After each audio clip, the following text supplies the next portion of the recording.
The 42nd floor of the Meridian Tower had no ordinary sounds at 4:03 in the morning. No traffic filtered through the triple-pane glass. No voices from the security feed. Just the low mechanical hum of a building designed for a man who needed to feel completely, permanently in control. Marcus Reyes lay in the dark with his eyes open, watching the Chicago skyline pulse its indifferent light across the ceiling. And then his phone moved. One vibration, and the name on the screen stopped his heart before his training could stop it from stopping. He answered, and the woman on the other end of the line, the one he had spent 11 months convincing himself he didn't love anymore, said 4 words that turned his entire empire to ash. "It's your son, Marcus." The phone didn't ring. It shuddered. A low, insistent tremor against the marble nightstand, like the city itself was trying to get his attention at 4:03 in the morning. Marcus Reyes was already awake. Men who run criminal infrastructure across 4 states don't surrender to sleep. They negotiate with it, taking what they need and giving nothing back. As the undisputed architect of Chicago's most powerful syndicate, his name alone had ended careers, silenced courtrooms, and convinced federal prosecutors to develop sudden, convenient amnesia. His reach ran from the polished brass of the Gold Coast to the loading docks of the Calumet Harbor, bent from City Hall back corridors to the kind of South Side streets that don't appear on tourist maps. He had built an empire out of silence and precision, and he maintained it the same way. He was not a man who flinched. But the name on the screen wasn't a lieutenant. It wasn't a politician. It wasn't a rival making the last bad decision of his career. It was her, Simone, or a name he hadn't spoken aloud in 11 months. A name he'd spent 11 months trying to bury under ledgers and liquor and the particular numbness that comes from choosing work over grief. He answered before the second pulse, and when her voice came through the line, it hit him the way nothing in his world ever had. Not a threat, not a blade, not a wire from the FBI. Her voice was shattered, the voice of a woman who had been holding herself together by will alone, and had finally run out of will. "Marcus!" The word barely made it out. "I didn't want to call. I swore I wouldn't, but I'm at Rush. I'm in the hospital and—" A breath that cracked down the middle. "It's your son. He isn't breathing right." He was moving before she finished the sentence. Jacket, keys, the Sig Sauer from the nightstand drawer. Reflex, not decision. The Escalade was at the curb in 90 seconds. And the city blurring past tinted glass as Chicago rushed by in streaks of amber and neon, indifferent as always to the private earthquakes of the men who ran it. 11 months. 11 months of turned over rocks and called in favors, of feeding her name into networks that found everyone, and finding nothing. Not a forwarding address, not a credit card ghost, not a single thread to pull. Simone Washington had vanished as completely as if the city had swallowed her whole. He had told himself 100 different stories to explain it. She was afraid, she was smart, she was done with the life and done with him. He had eventually, painfully, forced himself to believe the last one. He had been wrong. And as the hospital entrance appeared through the windshield, sliding doors spilling pale fluorescent light onto rain-slicked pavement, Marcus Reyes felt the architecture of the last 11 months begin to crack, not with noise, not with drama, but with the quiet and structural certainty of a foundation giving way beneath a building that was never built to last. She hadn't left because she wanted to. He didn't know that yet, but he was about to find out, and the truth, when it came, would be worse than any betrayal he had ever engineered or survived. Some phone calls change your schedule, some change your week. This one was about to change everything Marcus Reyes thought he knew about who he was and what he was actually building his life for. So if you need to know what happens next, you're not alone. Subscribe so you don't miss more stories like this. The sliding doors of Rush University Medical Center parted for Marcus Reyes the way most things did. Without resistance, without question, as if the building itself had been briefed on who he was. and decided not to make an issue of it. His security detail moved through the lobby in a silent wedge formation, 2 ahead and 1 behind, and their presence alone enough to redirect a night shift administrator who had risen from her desk with a visitor's badge and a policy on her lips. She sat back down. The policy stayed unspoken. Marcus didn't break stride. The elevator was waiting. 3rd floor, maternity. The corridor that greeted him was the particular kind of quiet that only exists inside hospitals at 4 a.m. Not peaceful, but suspended, as if the building was holding its breath between crises. The fluorescent panels laid everything in a blue-white light that flattered nothing and concealed nothing. Somewhere behind a closed door, a monitor beeped its patient, metronomic rhythm. A nurse glanced up from a station, clocked the suits, and made a precise and professional decision to look back down at her screen. Marcus walked. His footsteps were the only sound that mattered. At the far end of the hall, through a narrow rectangular window set into a door, and he saw the light of a private room, warmer than the corridor, amber-tinted, the kind of light chosen to approximate comfort in a place that doesn't naturally have any. He pushed the door open and stopped. 11 months was long enough to construct an idea of someone in their absence, to smooth the edges, to let the memory calcify into something manageable. Marcus had done exactly that, had taken Simone Washington and filed her somewhere between past and protected, on a version of her that didn't move or breathe or ask anything of him anymore. The woman in the bed destroyed that version completely. She was thinner, not fragile, but stripped down, the way people look when they've been surviving on the minimum their body will accept and telling themselves it's enough. Her dark hair was spread against the white pillow in loose, exhausted waves. An IV line traced from her forearm up to a drip bag that hung above her like a pale moon. There were shadows beneath her eyes that hadn't been there before. Not the shadows of one bad night, but of 100 of them, accumulated and settled into the skin like something permanent. But it was her, unmistakably, devastatingly her. The same architecture of her face that had once made him lose track of conversations he was supposed to be controlling. The same mouth he had memorized without meaning to. The woman who had once laughed, actually laughed, freely and without strategy, at the absurdity of his security briefings, who had made him feel on the best nights like Marcus the person rather than Marcus the position. She turned her head when she heard him, and the tears she'd clearly been holding at bay for hours simply gave up and fell. He crossed the room in silence. There were no words that made sense yet, no language adequate to the distance between what he'd believed for 11 months and what was real. When he stopped at the edge of the bed, reached out, and pressed his palm gently to her cheek. Warm, solid, real. She leaned into it the way a person leans into the first solid thing they've touched after a very long time at sea. He let the touch ask the question he couldn't form into a sentence. She understood it anyway. "There's someone you need to meet first," she whispered. Her eyes moved, a small, careful gesture, toward the far corner of the room.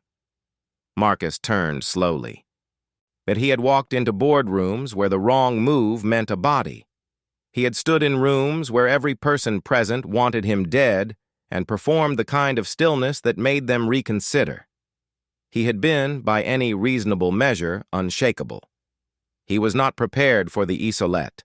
It was a small, transparent bassinet, surrounded by the quiet machinery of medical vigilance, monitors, wires, a warming lamp casting its careful heat downward like a benediction, and inside it, and occupying a space almost comically small, was a person. Marcus approached the way you approach something that might not survive being startled, slowly, without sound, without the full weight of himself. He stopped at the edge and looked down. The boy was impossibly, almost unbearably small.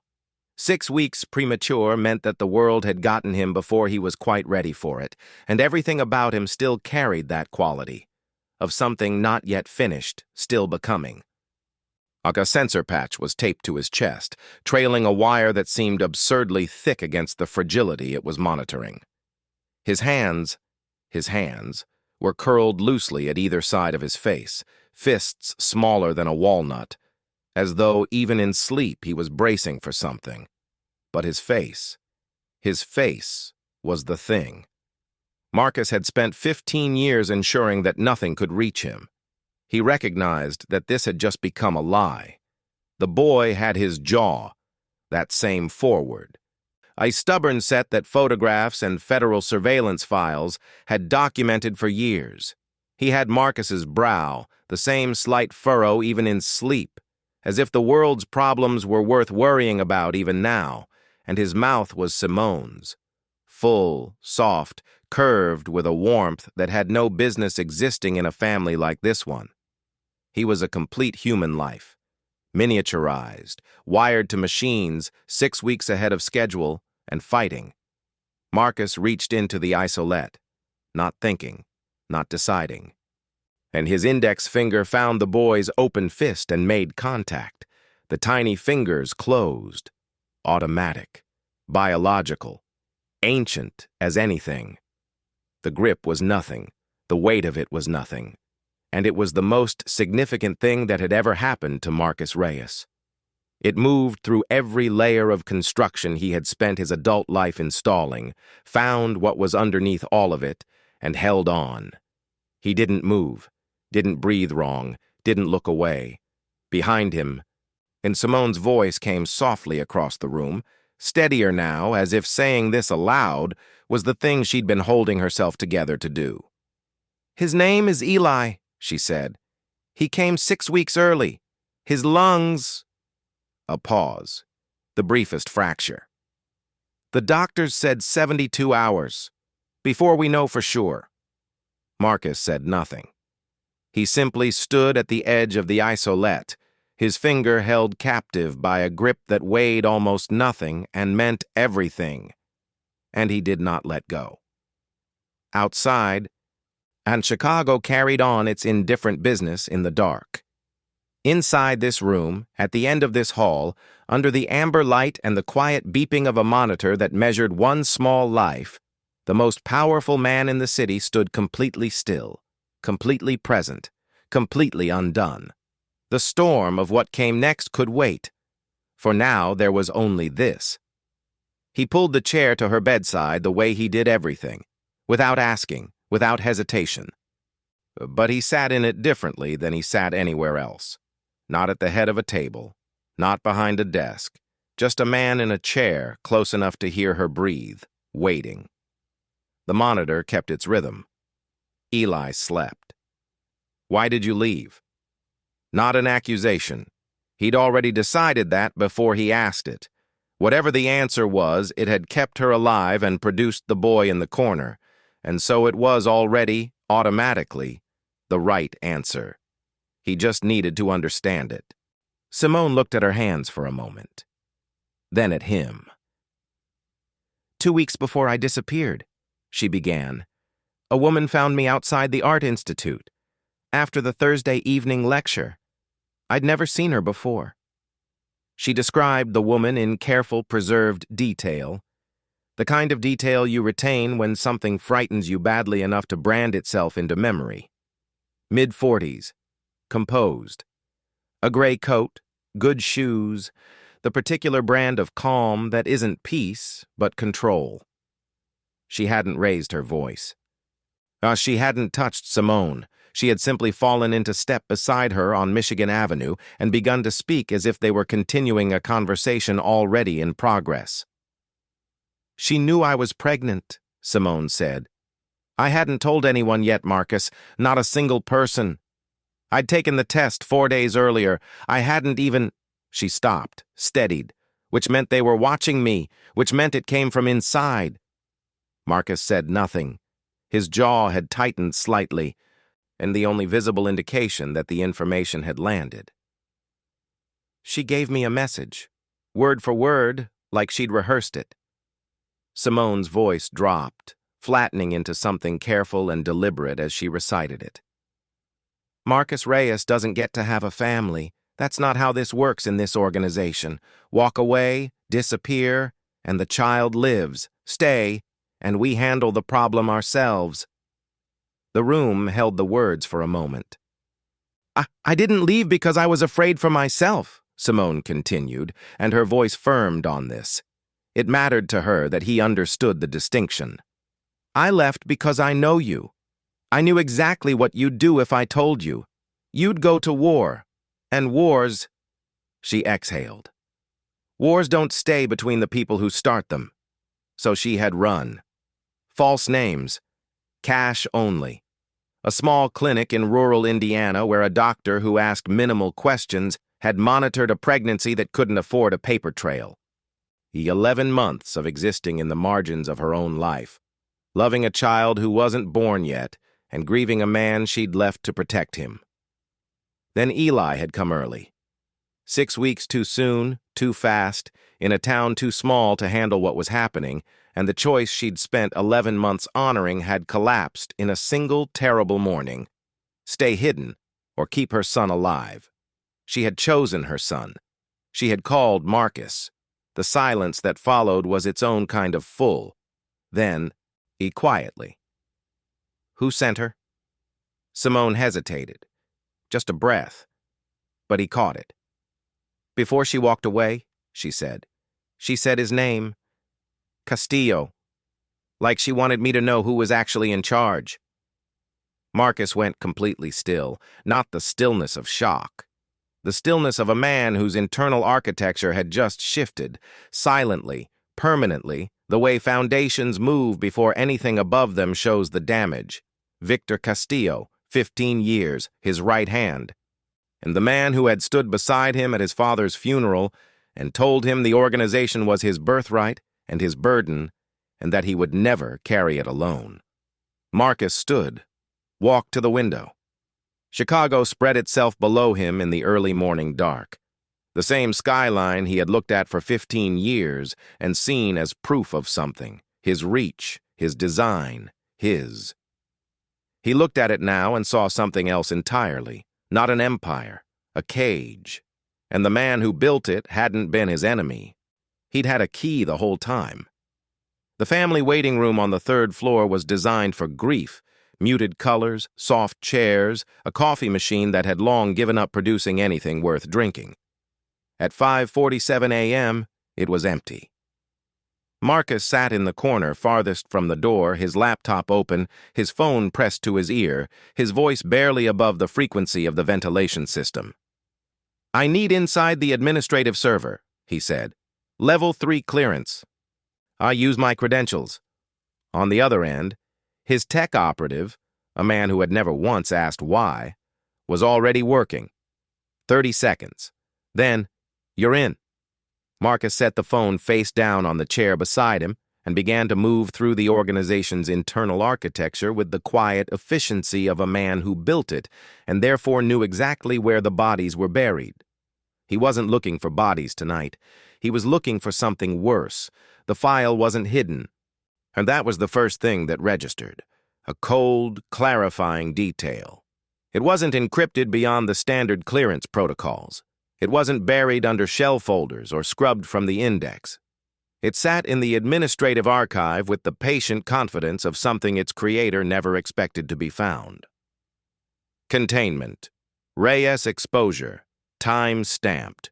11 months ago, to the week. Marcus opened it and read without moving. And the surveillance logs came first. Photographs of Simone outside the Art Institute, time-stamped across 3 consecutive Thursdays. Notes on her routine. A flagged entry from the organization's medical intelligence contact. Subject confirmed pregnant, estimated 6 to 8 weeks. No disclosure to primary. The clinical language of it, subject primary, landed somewhere between his ribs and stayed there. Then the audio transcripts. And the woman in the gray coat had been one of Castillo's longest-tenured operatives. The script she'd delivered on Michigan Avenue had been drafted, revised, and approved. There were 3 drafts in the file. Castillo had been precise about the wording. He'd wanted it to feel like mercy. He'd wanted Simone to believe she was being given a choice. Then the wire transfers, a relocation fund, disbursed in cash increments small enough to avoid flags. It paid to a logistics contact whose job had been to ensure Simone's departure looked voluntary and permanent. And then the memo, internal, Castillo's own words, addressed to no one, formatted like a strategic assessment. Reyes's primary vulnerability is emotional attachment. Elimination of the attachment via perceived abandonment will produce predictable psychological outcomes: withdrawal, increased operational focus, hardened decision-making. Grief, properly managed, is an excellent accelerant. A subject will become more dependent on organizational structure as personal scaffolding collapses. Timeline for full psychological realignment, 90 to 120 days. Marcus read it twice. He had spent 11 months becoming exactly what Victor Castillo had designed him to become. Every reckless decision, every late night, every deliberate act of burying himself in work until he couldn't feel the specific shape of the absence anymore. All of it had been predicted, accounted for, and used. And the second file was less philosophical. Cleaner, a restructuring proposal quietly distributed to 4 senior council members over the past 8 months. Castillo's name at the center, Marcus's name at the top. Ceremonial, decorative, a figurehead title for a man who would sign what he was handed because he no longer had anything outside the organization worth protecting. Marcus closed the laptop. One slow, deliberate motion. The soft click of it was the quietest sound in the room. And he sat in the fluorescent stillness and waited for what he felt to arrive and name itself. It didn't. What came instead was something cleaner than anger and deeper than grief. A complete, crystalline clarity. The kind that only comes when you finally stop looking at individual pieces and see the whole board at once. Every move Castillo had made, every counter-move now available. He picked up his phone and dialed. Dom answered on the first ring, because Dom always answered on the first ring. "I need everything on Castillo," Marcus said. His voice was level, quiet. The voice he used when the decision was already made, and what remained was only execution. Every transaction, every meeting, every name he's whispered to in the last 12 months. I want it in my hands before sunrise. He ended the call without waiting for a response. Dom didn't need managing. He walked back down the corridor to the room at the end of the hall. Simone was asleep finally, her breathing slow and even, to the IV drip doing its quiet work. He stood at the isolette for a long moment, looking down at Eli. The boy's chest rose and fell with the focused determination of someone who had decided, in whatever wordless way newborns decide things, that the world outside was worth the effort of reaching. Marcus didn't speak. There was nothing to say that the boy could hear, and besides, what he needed to communicate wasn't a sentence. It was a promise. The kind that doesn't require language because it operates at a level below words, in the part of a person that existed before they learned to negotiate or calculate or build walls around the things they couldn't afford to lose. He had engineered his grief into a weapon and pointed it at himself for 11 months. He was done being someone else's architecture. Eli's fingers curled in sleep, that same unconscious grip, reaching for something solid in a world he'd just arrived in. What happens when Marcus comes face to face with the man who took 11 months from him and from Eli in the very next chapter will test every instinct he has. If this story is hitting somewhere real, don't lose your place. Subscribe now, the reckoning is coming. You don't want to watch it cold. He arrived at 9:15, which was precise enough to seem spontaneous and early enough to seem urgent. Victor Castillo had always understood that timing was its own language. And he came with white flowers, gardenias, tasteful, the kind that said concern without saying celebration, and 2 of his personal security positioned at a respectful distance behind him. He wore a charcoal suit that cost more than most people's monthly rent and carried himself with the particular ease of a man who had never once, in his adult life, entered a room he wasn't prepared for. Marcus watched him come down the corridor from the window of the waiting room and felt nothing, which was, he had learned overnight, more dangerous than feeling everything. "I heard this morning," Castillo said, gripping Marcus's hand with both of his, the double clasp, the old gesture of brotherhood. His eyes performed warmth with practiced fluency.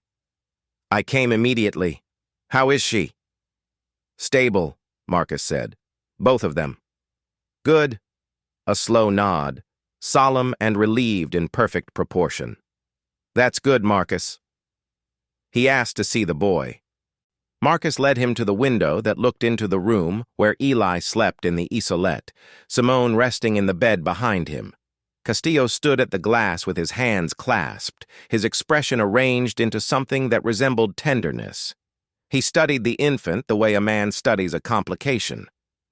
"He looks strong," Castillo said. "He is," Marcus replied. A beat of silence. The corridor was quiet around them, clinical and indifferent. Castillo let the moment breathe before he shifted, a subtle repositioning, the move of a man about to say the thing he actually came to say. "There'll be questions, of course," he began. The voice was careful, paternal almost. "The organization will want to understand the situation. A woman who disappeared for nearly a year, a child no one knew about." He exhaled through his nose, the sound of a man burdened by logistics on someone else's behalf. "The optics of this, Marcus. A premature baby, and a woman who vanished. It raises questions I've already been fielding. For your sake." He paused. Let that phrase settle. "It might be cleaner, for her, for the boy, if we arrange something quiet, somewhere safe, out of the city, somewhere the questions can't reach them." Marcus looked at him for a long moment, at the silver hair, the careful suit, the flowers still in his hand, at the 15 years of a face he had trusted without reservation. "I appreciate you coming, Victor," he said, flat and neutral. A closed door with no handle on the outside. Something moved behind Castillo's eyes, a flicker of recalibration, quick as a shutter. He searched Marcus's expression for a read and found nothing to hold on to. The warmth in his own face held, but the certainty behind it didn't. "Of course," he said. "We'll talk soon." He left the flowers on the waiting room table. Marcus didn't watch him go. Dom arrived 40 minutes later with a dossier the thickness of a closed case file. He set it on the table without a word and stood by the door while Marcus read. It took 11 minutes. Every page was worse than the last. Wire transfers, recorded calls, the restructuring proposal with 4 council signatures Marcus recognized.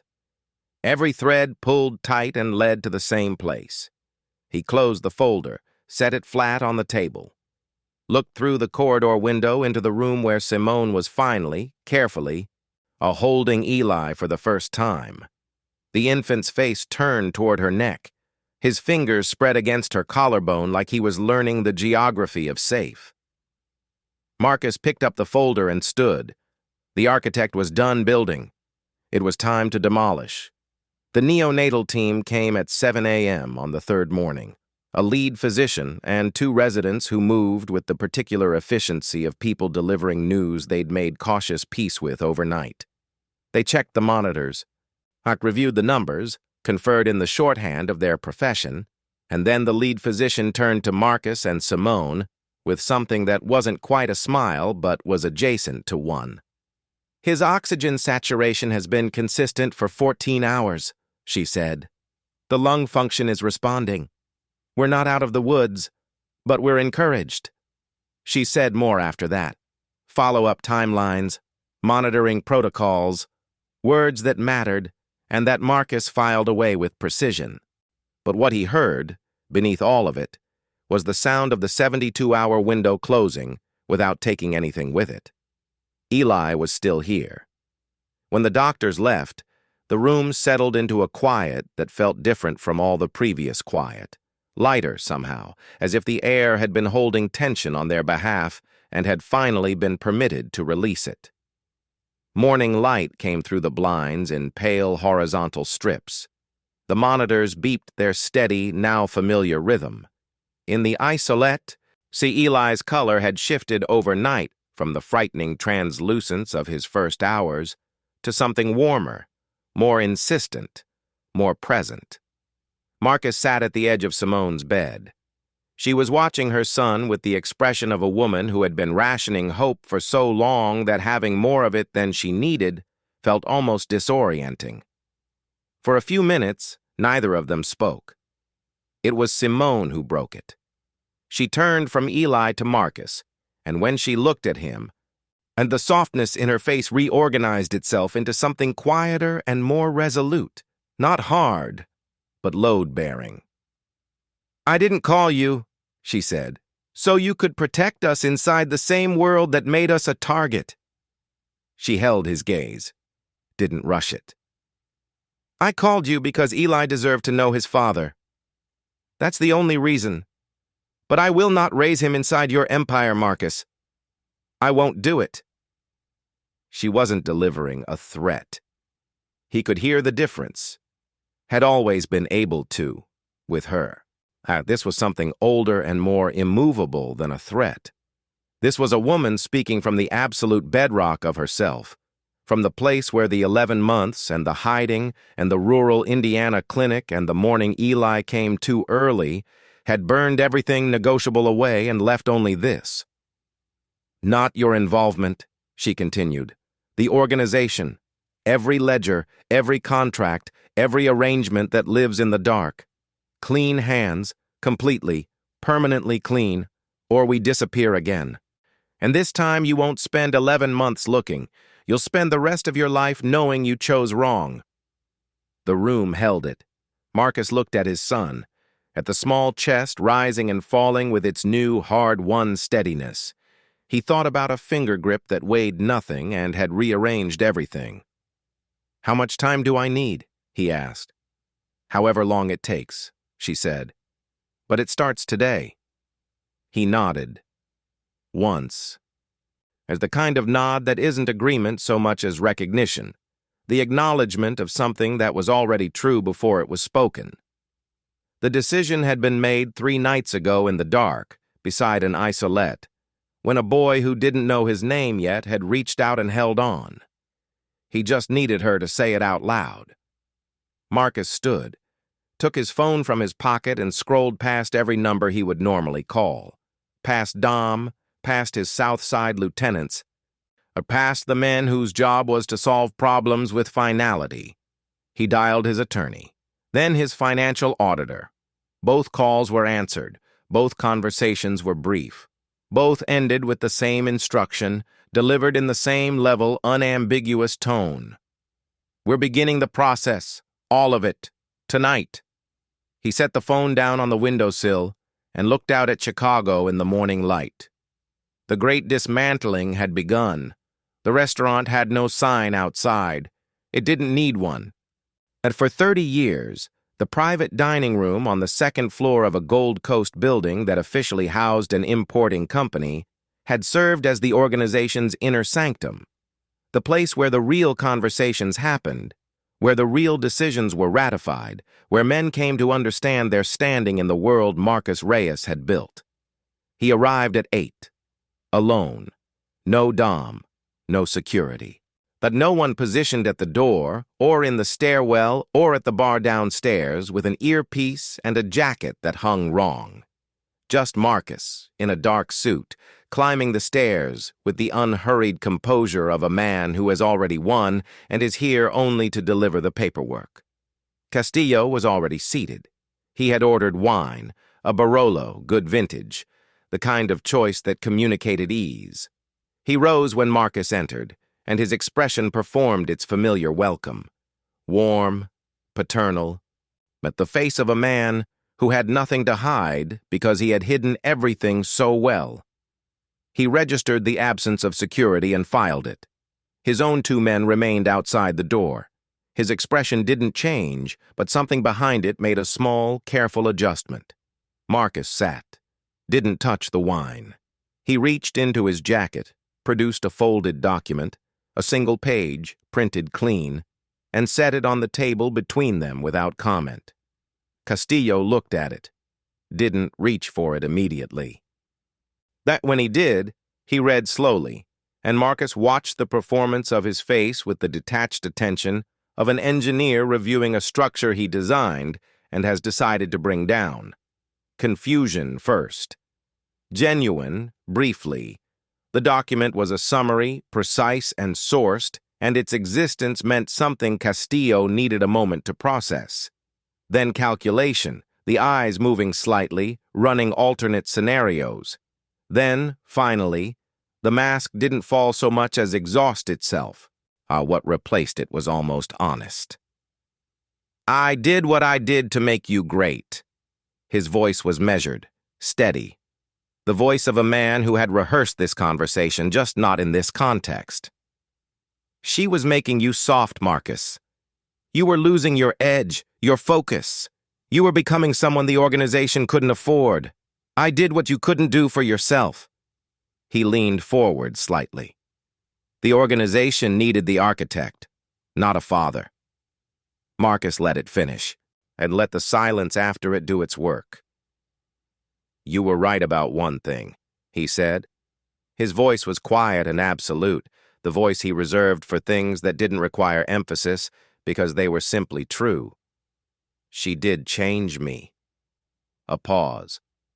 "Just not the way you planned." He reached into his jacket a second time. The document he placed on the table now was thicker. A transfer of authority, co-signed by 4 council members Dom had visited quietly over the past 48 hours. Castillo's entire portfolio. And his standing, his contracts, his protection, his name within the machinery, transferred in full, effective immediately. "You have 48 hours to leave Chicago," Marcus said. "Every asset you hold through the organization is already in the council's hands. Your personal accounts remain yours. That's the whole of it." Castillo stared at the document.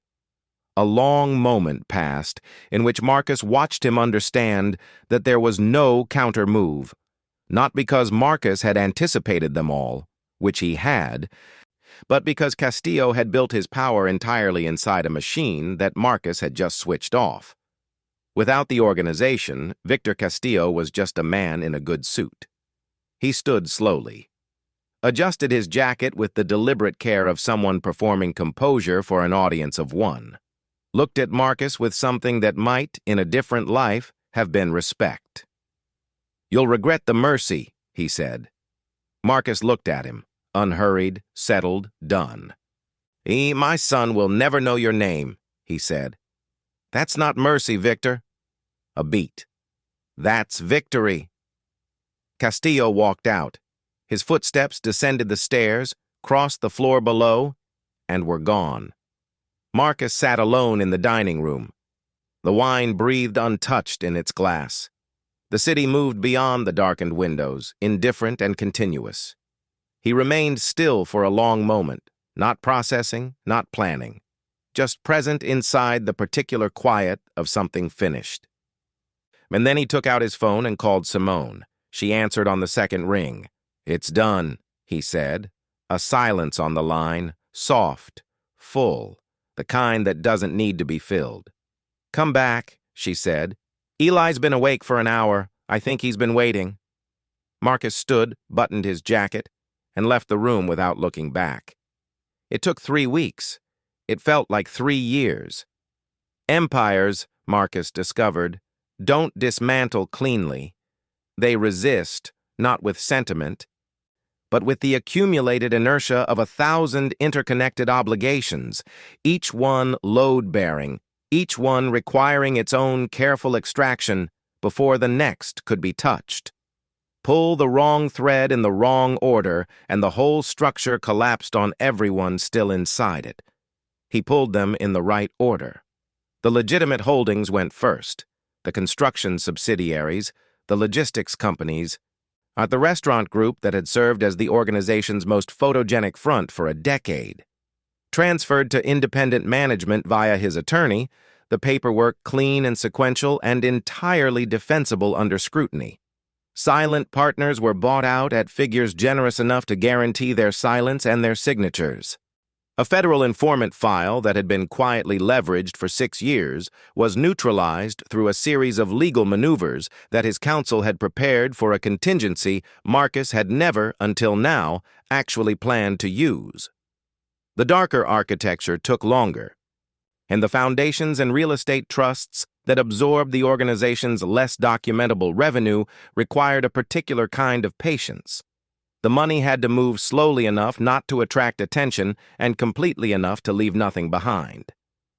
Marcus worked 18-hour days.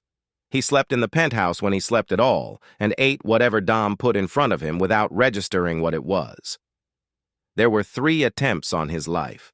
Factions loyal to Castillo, men who had read his departure as weakness and decided to position themselves in the vacuum before it closed. Dom handled all 3 with the quiet competence of someone who had spent 15 years preparing for exactly this kind of work. Marcus was informed after the fact each time in the same brief, factual tone. Each time he nodded and returned to the documents in front of him. The threat wasn't what kept him going. What kept him going was the hospital. And he went every morning before the lawyers arrived and every evening after the last call. He sat beside the isolette and watched Eli grow incrementally stronger, the color deepening, the movements becoming more deliberate, the lungs doing with increasing confidence what they'd struggled to do at the beginning. Each visit recalibrated something in him. The contrast between those rooms, the fluorescent warmth of the neonatal ward, and the cold precision of everything he was dismantling, made the work not easier exactly, but clear. The clarity was enough. On the 19th day, he sat alone in the penthouse at midnight, the city spread below the floor-to-ceiling glass in its familiar arrangement of light and ambition. He had looked at this view for years and felt something he'd mistaken for satisfaction. And he looked at it now and understood the mistake. He had confused dominion with purpose his entire adult life, had built a kingdom and called it meaning, had accumulated power the way some men accumulate debt, automatically, compulsively, without ever asking what it was actually for. He was still looking at the city when his phone rang. Simone. "The doctor cleared him today," she said. "We can leave tomorrow." She came the following afternoon. Marcus met them in the lobby and carried Eli up in the car seat, the boy's eyes moving across the elevator ceiling with the slow, assessing focus of someone cataloging a new world. Simone walked through the penthouse without speaking. The glass, the marble, the absence of anything soft or incidental or alive. She moved through it the way you move through a place that explains something you already suspected. She stopped at the window, looked out at the city for a moment. "We'll need somewhere with a yard," she said. "I know," Marcus said. "I already called someone." He signed the final dissolution documents that evening at the kitchen counter. 43 pages, tabbed and flagged by his attorney, each signature transferring another piece of the machinery to its designated recipient until there was nothing left to transfer. He set the pen down, exhaled. A long, complete breath. Yet the kind the body produces when it has been waiting to for longer than the mind kept track of. The penthouse was quiet around him, not the tactical silence of a man standing watch, but something else entirely. Something he didn't have a word for yet, but recognized, distantly, as the beginning of one. For the first time in 15 years, his phone was not ringing. He looked at Eli, asleep in the car seat on the couch, one fist raised beside his face, breathing without effort, and asking nothing of the world except that it continue. Marcus sat down beside his son and let the quiet be enough. The backyard in Evanston smelled like cut grass and coffee and the particular sweetness of a morning that had nowhere urgent to be. It was a Tuesday, the kind of Tuesday that doesn't announce itself. No agenda, no threat assessment, no encrypted messages requiring a response before sunrise. Just light coming through the kitchen window in long, unhurried angles. He falling across a counter cluttered with Eli's drawings and Simone's coffee mug and a permission slip for something at school that needed a signature by Friday. Marcus stood at the window with his own coffee, both hands wrapped around the mug, and watched his son. Eli was 5 now, a fact that still occasionally arrived without warning and rearranged something in Marcus's chest. 5 years old and already fully himself, headstrong, curious, constitutionally incapable of doing anything quietly. He had Marcus's jaw set at that same forward, determined angle, and Simone's laugh, open and unguarded, the kind that didn't ask permission. Neither of them knew yet what that particular combination would eventually be capable of. Marcus suspected the world would find out on its own schedule. Simone pushed the tire swing in a long, lazy arc, and Eli rode it with his arms spread and his head thrown back, conducting some private experiment in momentum that apparently required maximum noise to complete. Marcus watched them and felt not the satisfaction of ownership he had once confused for happiness, but something quieter and more structural. The feeling of a man standing exactly where he is supposed to be. He was no longer the architect. The name had dissolved along with everything it was attached to, absorbed back into the city's mythology where it would eventually become one of those stories people half remembered and half invented. What he was now was the founder of a legitimate private security consultancy, 12 employees, corporate clients, the kind of work that used everything he knew about how threats were constructed and nothing about how to construct them. It was quieter work. It paid a fraction of what he had once moved in a single week. It let him sleep. And he made the school run on Tuesdays and Thursdays. He attended parent-teacher conferences with the same focused attention he had once brought to council meetings, which his son's kindergarten teacher seemed to find slightly intense. Thursday nights were Simone's dinner experiment, a tradition she had started in the first month in the Evanston house, cooking something new each week. Marcus always tasted it, considered it with exaggerated gravity, and announced that it needed more salt. But Simone always rolled her eyes. It was, he had come to understand, one of the best parts of his week. His phone buzzed on the counter, the old reflex fired, the phantom instinct of a man conditioned for catastrophe, the body's memory of what a vibrating phone used to mean. He picked it up. A calendar reminder. Eli's soccer tryouts. Saturday, 10 a.m. Don't forget cleats. He stood there for a moment, looking at the notification. Then he smiled. A real one. Unperformed. At the kind that arrived before he decided to have it. He set the phone down and walked outside. The screen door hadn't fully closed behind him before Eli spotted him, scrambled off the swing mid-arc with a total disregard for physics, and planted himself on the grass with the focused urgency of someone who has been waiting to deliver important news. "Dad, watch this." He launched into a cartwheel with absolute commitment and approximately no technique. Arms wrong, timing wrong, and the whole enterprise going sideways almost immediately, and landed in a heap of grass and giggling that showed no signs of stopping. Marcus crossed the yard and crouched down beside him. Eli was already trying to stand, still laughing, one shoe half off. He took his son's hand to help him up. That grip, still automatic, still ancient. 5 years, and it still moved through every layer of him and found the same place, the one that had been empty so long he hadn't known to call it empty until it wasn't. "Again," Eli announced, already pulling toward the swing. "Different technique this time," Marcus said. "Same technique, better execution." Marcus looked up. Simone had appeared at his shoulder, coffee in hand, and watching their son attempt to explain the structural integrity of his cartwheel form, to a golden retriever that had wandered over to investigate the commotion. "He has your coordination," she said. "He has your timing," Marcus replied. She laughed.